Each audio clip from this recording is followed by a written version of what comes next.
ये देखिए एक प्रकार की ये बाली है, मैंने इसको खेत से ही लाया है और देखा तो सोचा हम आपको प्रत्यक्ष दिखा दें। ये देखिए धान की दो प्रकार की बालियां हैं। इस हाथ में देखिए जो बाली है वो लटक रही है, जो धान का दाने हैं वो लटक रहे हैं क्योंकि यह डैमेज नहीं है, यह इंसेक्ट के द्वारा इसके जूस को चूसा नहीं गया है, इसमें चावल बन चुके हैं। और ये देखिए आप खड़े देख रहे हैं, मतलब ये इसकी बाली पूरी तरह से खड़े है, लटक नहीं रही इस तरह से क्योंकि इसको गुंधी बग ने इसके जूस को सक कर लिया है और इसमें चावल नहीं बने हैं। तो जब फसल को डैमेज कर देता है तो इस तरह से फसल बन जाती है, इसके अंदर चावल नहीं बनते हैं और हमारे यूपी या रिलेटेड स्टेट में इसको पहिया बोलते हैं। इसके अंदर धान नहीं होते हैं। जब आप इसको पानी में भिगोएंगे तो ये वाला जो धान होगा ये ऊपर तैरने लगेगा और ये जो है पानी में डूबा रहेगा। तो इस तरह से अगर डैमेज हो जाता है तो इस तरह का दिखता है और अगर डैमेज नहीं रहता है तो इस तरह का दिखता है।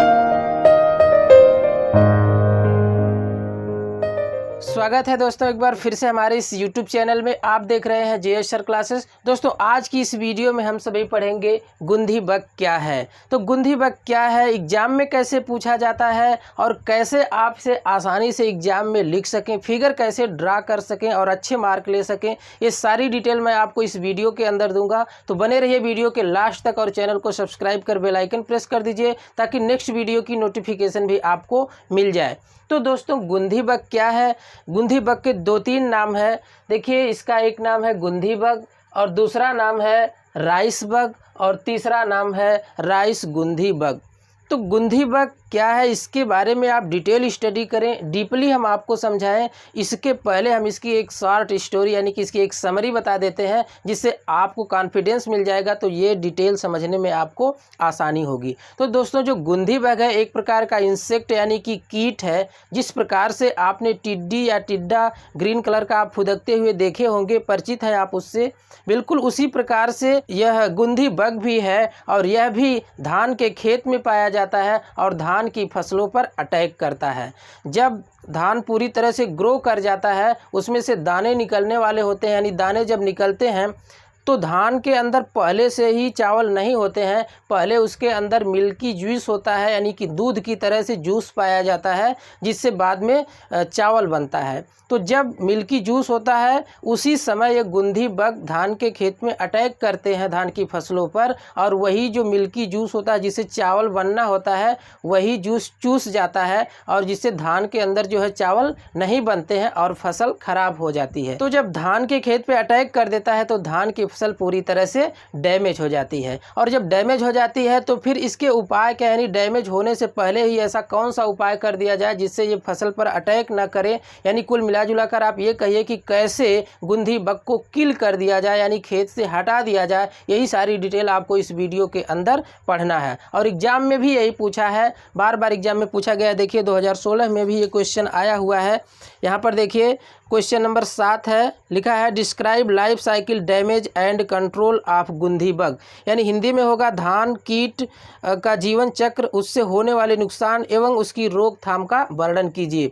यानी कि पूरी डिटेल एक ही क्वेश्चन में पूछ दिया गया है। यानी कि धान के खेत में जो कीट पाया जाता है गुंधी बग या राइस बग, यह किस प्रकार से फसलों पर अटैक करता है, इसकी लाइफ साइकिल क्या है और अटैक करने से इसे कैसे बचाया जाए, सारी डिटेल एक ही क्वेश्चन के अंतर्गत पूछ दिया गया है। और सारी डिटेल भी मैं पूरी तरह से सेट कर दिया हूं। आप एक ही वीडियो में ये पूरा क्वेश्चन आप आसानी से हल कर सकेंगे, कोई कठिनाई आपको नहीं होगी। तो आइए हम डीपली देखते हैं कि एग्जाम में इसको कैसे लिखेंगे आप। तो जो ही क्वेश्चन आएगा आप हेडिंग डाल देंगे गुंधी बग या राइस बग या गुंधी राइस बग और तुरंत आप हेडिंग डाल देंगे सिस्टमैटिक पोजीशन। अब इसका सिस्टमैटिक पोजीशन क्या है, देखिए सिस्टमैटिक पोजीशन में देखिए इसका जो फाइलम है वो है आर्थ्रोपोडा। आर्थ्रोपोडा आपको पता है कि यह एक प्रकार का कीट है और जितने भी कीट हैं उनको आर्थ्रोपोडा में रख दिया गया। इससे आसानी से आपको ये पता चल गया कि जो गुंधी बग या राइस बग है उसका फाइलम क्या है, आर्थ्रोपोडा है, यानी कि यह फाइलम आर्थ्रोपोडा का एनिमल है। और फिर देखिए इसका क्लास क्या है, इंसेक्टा है, क्योंकि यह इंसेक्ट है इससे आपको पता चल जाएगा कि इसका क्लास क्या है, इंसेक्टा है। और फिर देखिए इसका आर्डर क्या है, हेमिप्टेरा, और इसका जीनस है लेप्टोकोराइजा और स्पीसीज है वेरिकार्निस। स्पीसीज क्या है इसकी? वेरिकार्निस। तो आप इसका सिस्टमेटिक पोजीशन याद रखेंगे, 2-3 बार आप इसे लिख करके याद कर लीजिए।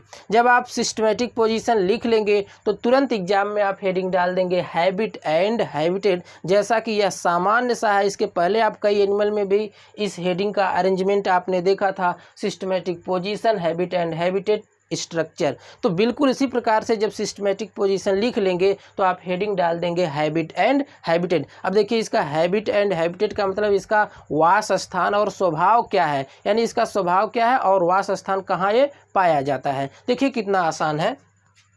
यहाँ पर देखिए लिखा है this paste is widely distributed in India. मतलब ये जो इसका डिस्ट्रीब्यूशन है ये पाया कहाँ कहाँ जाता है, तो पूरे भारतवर्ष में यह इंसेक्ट पाया जाता है। इस लाइन से यही क्लियर हुआ। देखिए this paste is widely distributed in India, Bharat भर में यानी कि पूरे भारत भर में यह इंसेक्ट पाया जाता है। अब यूपी की क्या कहानी है, देखिए in UP gundhi bug causes several damage to paddy crop. ये जो है गुंधी बग यूपी में धान की फसलों को डैमेज कर देता है। मोस्टली ये यूपी में धान की फसलों पर ही अटैक करता है। और फिर देखिए क्या है, it mainly feed on paddy. देखिए यह सामान्यतः, फीड का मतलब भोजन लेता है, मेनली का मतलब ज़्यादा से ज़्यादा यानी कि सामान्यतः। It mainly feed on paddy, ज़्यादातर तो यह पैडी पर ही अटैक करता है, पैडी से ही भोजन लेता है। बट लेकिन also found feeding on, also का मतलब भी, ऐसा भी पाया गया, फाउंड का मतलब पाया गया है, feeding on millet, feeding on millet यानी कि बाजरे पर भी यह भोजन लेते हुए पाया गया है। इसके अलावा मेज यानी कि मक्का पर भी, यानी मक्के के पौधे पर भी ये अपना भोजन लेता है। राई, राई पर भी अपना भोजन लेता है। शुगर कैन यानी कि गन्ने पर भी ये अपना फीडिंग करता है, गन्ने पर भी ये अपना भोजन लेता है। एंड सम ग्रासेस, और इन सब के अलावा यह कुछ घास के पौधों से भी अपना भोजन लेता है। तो सीधा सीधा इस सेंटेंस का मतलब ये है कि यह धान के खेत पर तो मोस्टली, धान के पौधे पर तो मोस्टली अटैक करता है, लेकिन धान के पौधों के अलावा भी कुछ पौधों पर अटैक करता है, जैसे कि गन्ना है यानी कि ईख या शुगर कैन। इसके अलावा मेज यानी कि मक्का और सम ग्रासेस यानी कि कुछ घासें हैं जिस पर यह अटैक करता है, यानी कि इन पौधों पर भी ये अपना भोजन लेता है। तो आपने देख लिया इसका हैबिट एंड हैबिटेट क्या है। अब जब हैबिट एंड हैबिटेट लिख देंगे तो तुरंत हेडिंग डाल देंगे आप क्या, स्ट्रक्चर। आइए देखते हैं इसकी स्ट्रक्चर क्या है। तो दोस्तों स्ट्रक्चर में आपको बता देना है शेप, साइज एंड कलर। यह किस शेप का है, क्या साइज है और क्या कलर है। तो देखिए this is green and light brown in colour. देखिए आप समझ गए हैं, ग्रीन एंड लाइट ब्राउन यानी कि हल्का हरा होगा और हल्का ब्राउन कलर में होगा। कौन, गुंधी बग। और फिर देखिए क्या है, it is about 20 mm in length. इसकी जो लंबाई होती है वह कितनी होती है, 20 mm यानी कि 20 मिलीमीटर। और फिर इसके बाद देखिए क्या है, according to its name. Important line है, आप इसे एग्जाम में हाईलाइट कर सकते हैं। तो देखिए क्या है, अकॉर्डिंग टू इट्स नेम गुंधी, जैसा इसका नाम है वैसा इसका काम भी है। अब देखिए क्या काम है, अपने नाम के अनुसार ही ये इट इमिट्स यानी कि यह रिलीज करता है ए स्ट्रॉन्ग अनप्लीजेंट स्मेल। यह एक गहरी और अनप्लीजेंट का मतलब कि जो अच्छी ना हो, एक खराब गंध छोड़ता है। इसी नाम के अनुसार इसका नाम क्या है, गुंधी, यानी कि इसका काम भी इसके नाम के अनुसार ही है।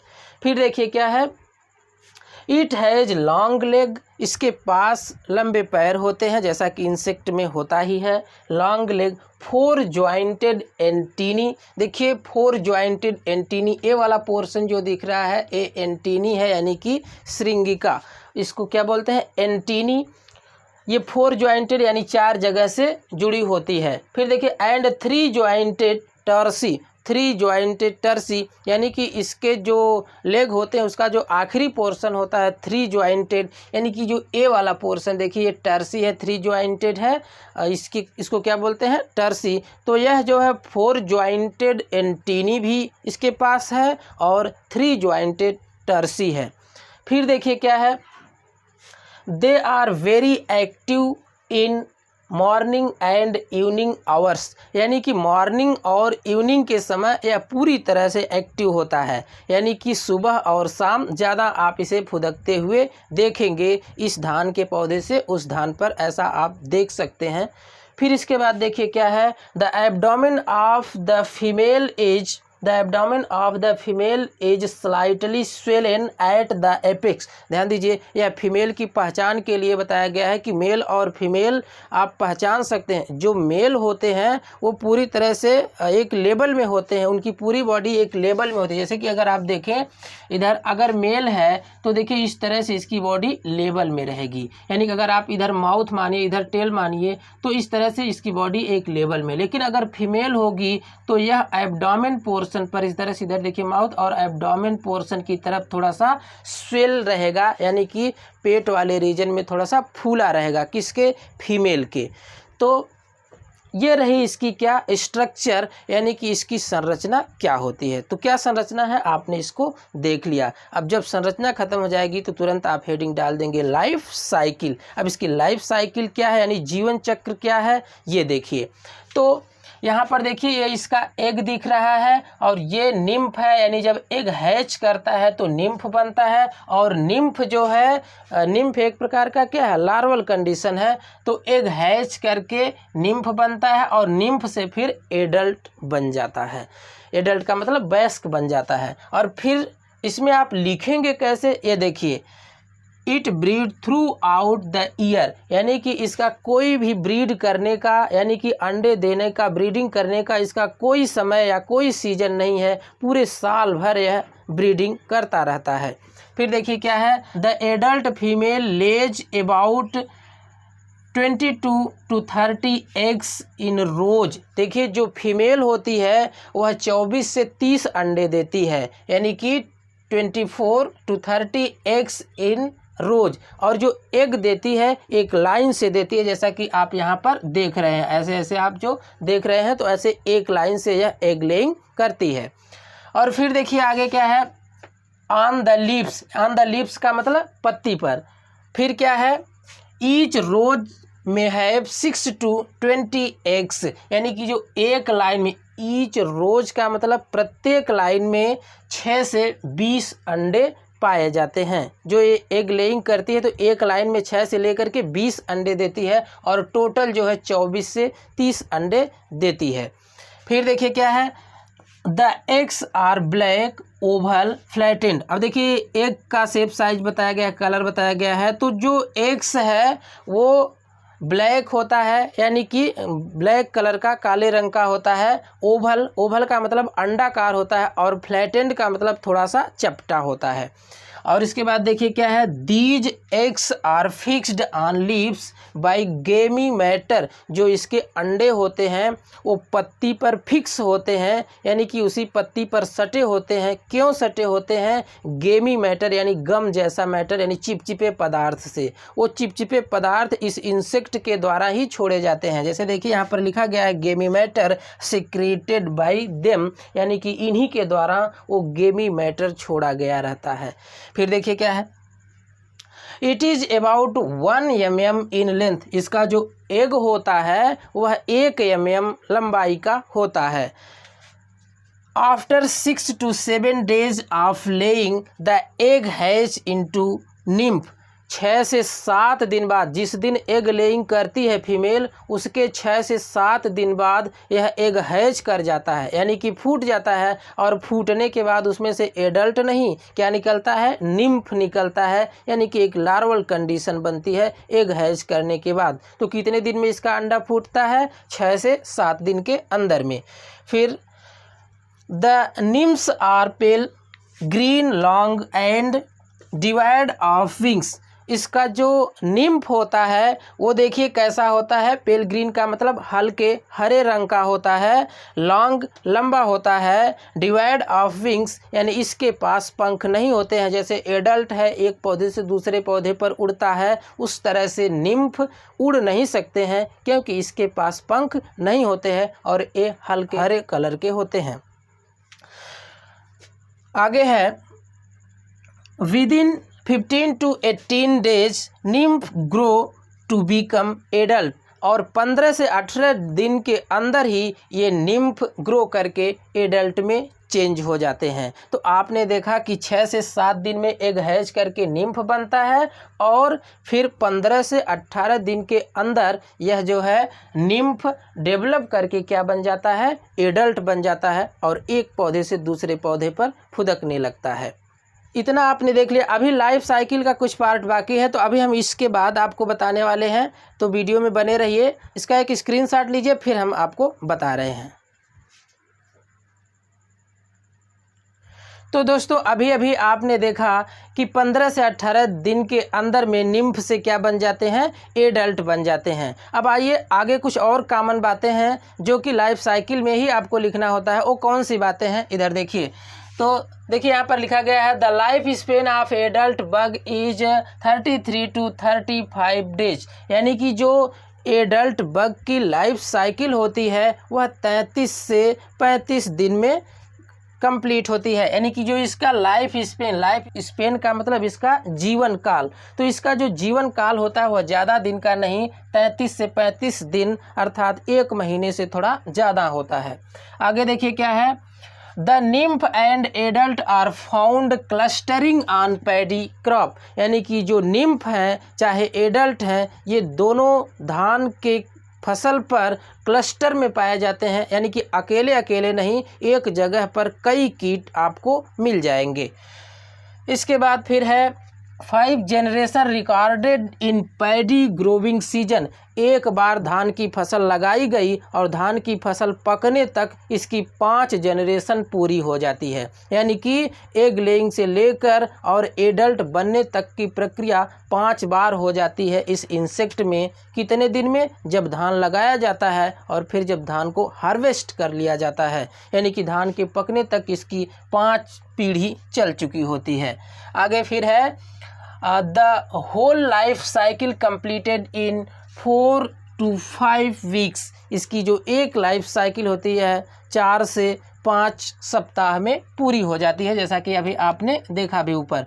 फिर क्या है, this pest multiplies from July to November, जुलाई से लेकर के नवंबर तक, यानी कि जब तक धान की फसल होती है तब तक यह बार बार मल्टीप्लाई करता जाता है, यानी कि अपनी संख्या को बढ़ाता रहता है। कब से लेकर के, जुलाई टू नवंबर, यानी कि यही धान की फसल का मुख्य सीजन होता है, यानी जिसके बीच धान की फसल उगाई जाती है।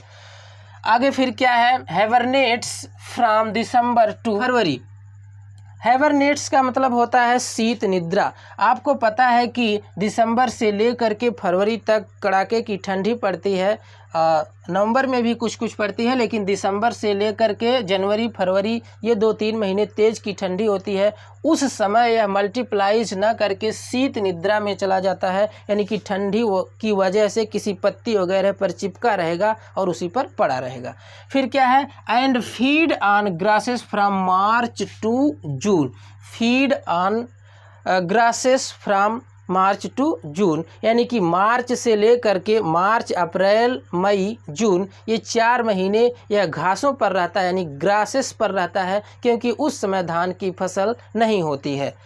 आगे फिर देखिए क्या है, डैमेज। तो डैमेज के लिए मैं आपको एक प्रत्यक्ष उदाहरण दिखा रहा हूँ। मेरे पास धान के 2 बालियाँ हैं, यानी धान के 2 पौधे हैं, आप यहाँ पर देख सकते हैं।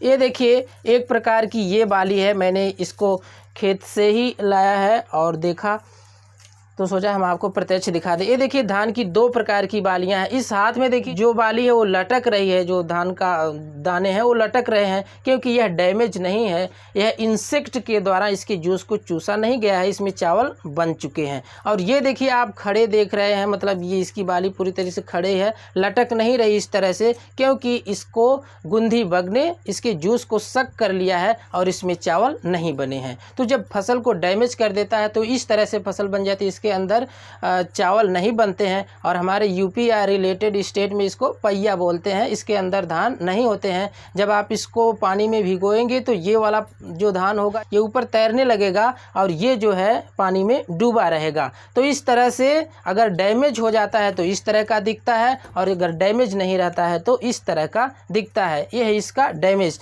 लिखना क्या है आपको एग्जाम में, देख लीजिए। यहाँ पर देखिए लिखा है डैमेज, हेडिंग आप डाल देंगे डैमेज, और इसमें फिर लिख देंगे this is a major pest of rice and attack the paddy field.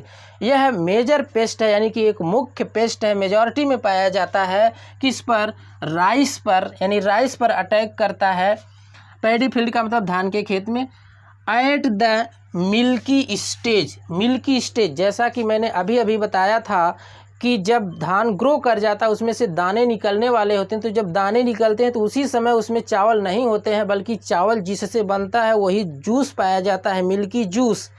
तो जो मिल्की जूस होता है उसी जूस को यह चूस जाता है, तो उसी स्टेज को यहाँ पर बताया गया है एट द मिल्की स्टेज, यानी कि इसे दुग्धा अवस्था कहते हैं। फिर है the nymph and adult suck the juice from developing grain. जो ग्रेन यानी दाने डेवलप कर रहे होते हैं उसी के जूस को निम्फ और एडल्ट दोनों मिलकर के चूस जाते हैं, जैसा कि अभी निम्फ और एडल्ट आपने फिगर में देखा था।